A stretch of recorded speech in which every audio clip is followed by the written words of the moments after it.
ನೋಡಿ, ಈಗ ಒತ್ತಾಯ ಏನು ಕೇಳಿ ಬರ್ತಾ ಇರೋದು ಅಂತಂದ್ರೆ ಬರ ಘೋಷಣೆ ಆಗ್ಬೇಕು ಅಂತ.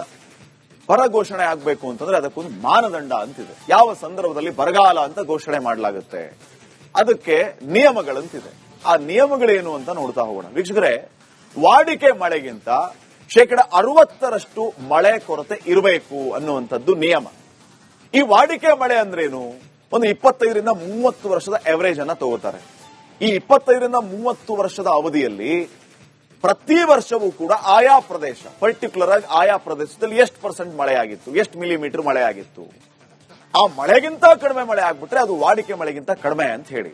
ಸೊ ಈಗ ವಾಡಿಕೆ ಮಳೆಯನ್ನೇ ನಾವು ತೆಗೆದುಕೊಂಡ್ರೆ 60% ಮಳೆಯ ಕೊರತೆ ಇರಬೇಕು ಅಂದಾಗ ಬರಗಾಲ ಅಂತ ಘೋಷಣೆ ಮಾಡಬಹುದು. ಇದು ನಿಯಮ 1. ಇನ್ನೊಂದೇನು ಅಂತಂದ್ರೆ ಸತತವಾಗಿ 3 ಅಥವಾ ಹೆಚ್ಚು ಒಣ ಹವೆಯ ವಾರ ಇರಬೇಕು. ಕಂಟಿನ್ಯೂಸ್ ಆಗಿ 3 ವಾರಗಳ ಕಾಲ ಒಣ ಹವೆ ಇರಬೇಕು ಅಥವಾ ಹೆಚ್ಚು ಒಣ ಹವೆ ವಾರ ಇರಬೇಕು. ಈ ರೀತಿ ಇದ್ರೆ ಮಾತ್ರ ಬರಗಾಲ ಅಂತ ಘೋಷಣೆ ಮಾಡಬಹುದು ಅಂತ. 50% ಮಳೆಯ ಕೊರತೆ ಇದ್ರೆ ಒಣ ಹವೆಯ ವಾರ ಅಂತಾರೆ. 50% ಮಳೆಯ ಕೊರತೆ ಇದ್ದು ಒಣ ಹವೆ ಇದ್ರೆ ಅದನ್ನ ಒಣ ಹವೆಯ ವಾರ ಅಂತ ಹೇಳ್ತಾರೆ. ವಾಡಿಕೆಗಿಂತ 75% ಕಡಿಮೆ ಬಿತ್ತನೆ ಆಗಿರಬೇಕು. ಈಗ ನಾನು ಹೇಳ್ತಾ ಇದ್ನಲ್ಲ, ಲಾಸ್ಟ್ ಇಯರ್ ಇಷ್ಟೊತ್ತಿಗೆ 90% ಬಿತ್ತನೆ ಆಗ್ಬಿಟ್ಟಿತ್ತು ಅಂತ ಹೇಳಿ. ಸೊ ಆ ವಾಡಿಕೆಗಿಂತ 75% ಕಡಿಮೆ ಬಿತ್ತನೆ ಆಗಿರಬೇಕು ಅನ್ನುವಂಥದ್ದು ನಿಯಮ ಇದೆ. ಅಂದಾಗ ಬರಗಾಲ ಅಂತ ಘೋಷಣೆ ಮಾಡಬಹುದು. ಈ ಸಾರಿ ನಾವು 32ರಿಂದ 35% ಬಿತ್ತನೆ ಮಾತ್ರ ಆಗಿದೆ. ಇಲ್ಲೂ ಅರ್ಧಕ್ಕರ್ಧ ಕಡಿಮೆ ಆಯಿತು. ನಿಯಮ ಹೇಳೋದೇನು? 75% ಕಡಿಮೆ ಬಿತ್ತನೆ ಆಗಿರಬೇಕು ಅಂತ ಹೇಳಿ.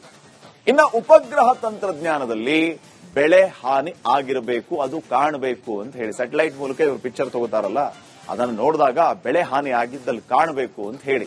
ಸೊ ಇಷ್ಟೆಲ್ಲಾ ನಿಯಮಗಳಲ್ಲಿ ಪಾಸ್ ಆದರೆ ಬರಗಾಲ ಅಂತ ಘೋಷಣೆ ಮಾಡಬಹುದು. ಇನ್ನು ಒಂದು ಬೆಳೆ ತೇವಾಂಶ 50% ಕಡಿಮೆ ಇರಬೇಕು. ಇದರ ಜೊತೆಗೆ ಮುಂಗಾರು ಆರಂಭ ಆಗಿ ಕನಿಷ್ಠ 2 ತಿಂಗಳು ಕಳೆದಿರಬೇಕು. ಜುಲೈ ಕೊನೆ ವಾರದಲ್ಲಿ ಬರಗಾಲ ಅಂತ ಘೋಷಿಸ್ತಾರೆ.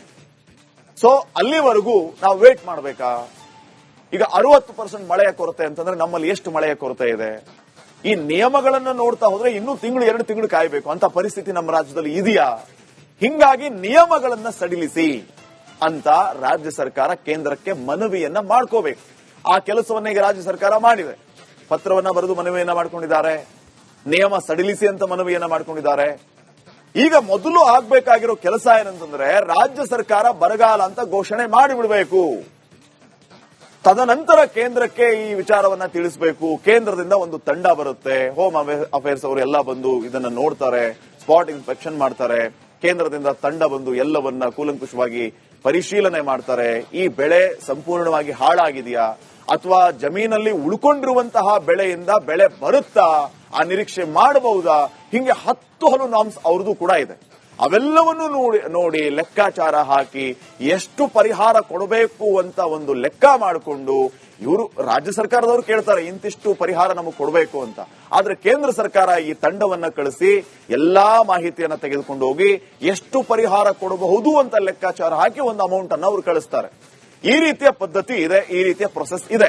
ನೋಡೋಣ ಇದು ಮುಂದೆ ಏನಾಗುತ್ತೆ ಅಂತ. ಇಷ್ಟೆಲ್ಲ ಇದ್ದರೆ ಮಾತ್ರ ಬರಗಾಲ ಅಂತ ಘೋಷಣೆ ಮಾಡೋದಕ್ಕೆ ಸಾಧ್ಯ ಇದೆ. ರಾಜ್ಯ ಸರ್ಕಾರ ಕೇಂದ್ರ ಸರ್ಕಾರ ಏನ್ ಮಾಡುತ್ತೆ ಅನ್ನೋದನ್ನ ಕಾದ್ ನೋಡೋಣ.